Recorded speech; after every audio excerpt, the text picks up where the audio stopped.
السلام علیکم ورحمۃ اللہ وبرکاتہ. جی میرا یہ سوال ہے کہ آج کل لا پڑھنا صحیح نہیں ہے اسلام میں، پوچھا جا رہا ہے.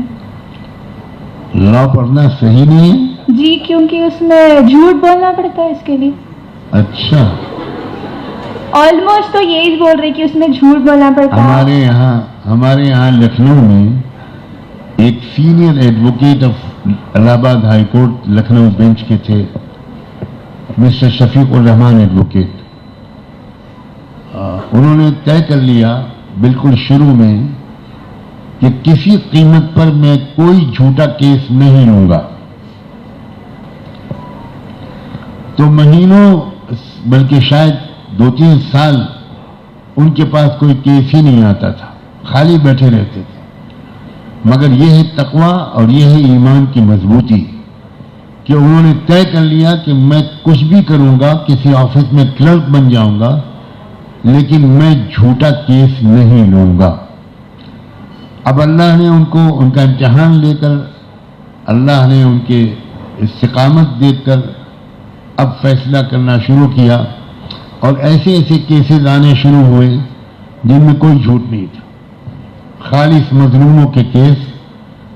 تو میں نے ان کی پریکٹس کا وہ دور دیکھا ہے کہ 20-22 جونیئرز ان کے تھے، اور ان کے ہاں کیسز کا اتنا انبار رہتا تھا کہ وہ کیسز لیتے ہی نہیں تھے، معذرت کرتے تھے. پہلے وہ جونیئرز جو تھے ان کی ڈیوٹی تھی کہ وہ پہلے کلائنٹ کے ساتھ بیٹھ کر سارے ڈاکومنٹس دیکھ کر پہلے یہ اطمینان کریں کہ اس میں کہیں پر کوئی جھوٹ نہیں ہے. وہیں پر اسکروٹنی ہو جاتی تھی اور 50-60% کیسز واپس کر دیے جاتے تھے. اس کے بعد وہ کیس لیتے تھے. چند مہینے کے اندر، بلیو می، چند مہینے کے اندر ہائی کورٹ کے تمام ججز کو یہ محسوس ہو گیا کہ مسٹر شفیق جب بھی کوئی کیس لاتے ہیں وہ بالکل سچا کیس ہوتا ہے. تو اس کے بعد میں نے اپنی زندگی میں دیکھا ہے وہ دور کہ جیسے ہی کیس پٹ اپ ہوتا تھا ججز کے سامنے، وہ سنگل جج ہو، ڈویژن بینچ ہو، 5 ججز بینچ ہو، کوئی ہو، تو سینئر موسٹ جج جو تھا اس بینچ کا وہ پوچھتا تھا ہو از دا کاؤنسل. تو کہا جاتا تھا، شفیق الرحمان صاحب پڑھے ہوتے تھے، یس مائی لارڈ. اچھا، you are the counsel of this client? یہ اوکے.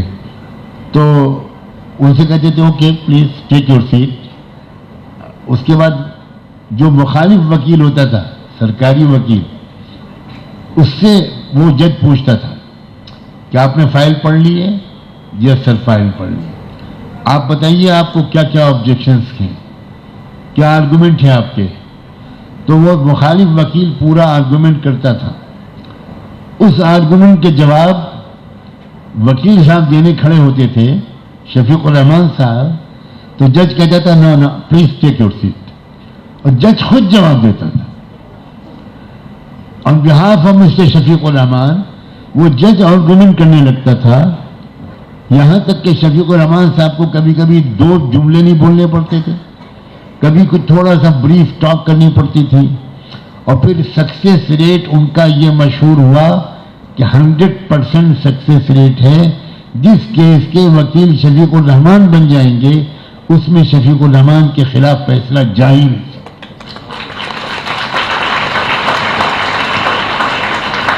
ایک جج صاحب کی بیٹی کی شادی کے موقع پر میں خود موجود تھا.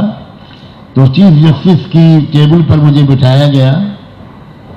تو میں نے چیف جسٹس سے پوچھا کہ شفیق الرحمان صاحب آج یہاں نظر نہیں آ رہے. تو انہوں نے کہا ڈو یو نو ہم؟ میں نے کہا میرے پڑوسی ہیں، ہمارے یہاں 5 وقت کی نماز پڑھتے ہیں وہ کورٹ کے وقت کے علاوہ، ہر سال رمضان میں اعتکاف کرتے ہیں وہ، تو میں تو بہت اچھی طرح جانتا ہوں. انہوں نے کہا وہ شادیوں کی محفلوں میں آتے نہیں ہیں تو شاید نہیں آئے ہوں گے. Okay I will call you. Chief justice نے شفیق الرحمان صاحب کو فون کیا اور کہا کہ بھائی یہاں ہم لوگ بیٹھے ہوئے ہیں، یہاں جسٹس فلاں کی بیٹی کی شادی ہے، آپ نہیں آئے. تو ان کا سر آپ تو جانتے ہیں کہ میں نہیں آتا ہوں. ان کا یہاں ایک آپ کے چاہنے والے بیٹھے ہیں. کون صاحب ہیں؟ جب دیجیے فون. انہوں نے مجھے فون دیا. میں نے کہا کہ میں سجاد نعمانی بولا. ارے مولانا آپ کہاں پہنچ گئے وہاں؟ میں نے کہا میں تو اس وجہ سے پہنچا کہ مجھے حکم ملا ایک بزرگ کا کہ جسٹس جعفری کی بیٹی کی شادی ہے, تم کو جانا ہے. تو کہیں ٹھیک ہے میں آ رہا ہوں. جب شفیق الرحمان صاحب آئے, بلیو میں سارا ہال کھڑا ہو گیا ان کے سب. حالانکہ وہ ججز تھے ہائی کورٹ کے, سپریم کورٹ کے, اور آئی نیور سا ان مائی لائف کہ ججز کبھی کھڑے ہوتے ہوں کسی وکیل کے استقبال میں. یہ ہو سکتا, یہ ہے سچ کی طاقت. بس ہمت کرنی چاہیے کہ ہم کو جھوٹ نہیں بولنا ہے. کچھ بھی ہو جائے تو اللہ تعالیٰ کچھ دن کے امتحان کے بعد راستے کھول دیتا ہے. جزاک اللہ.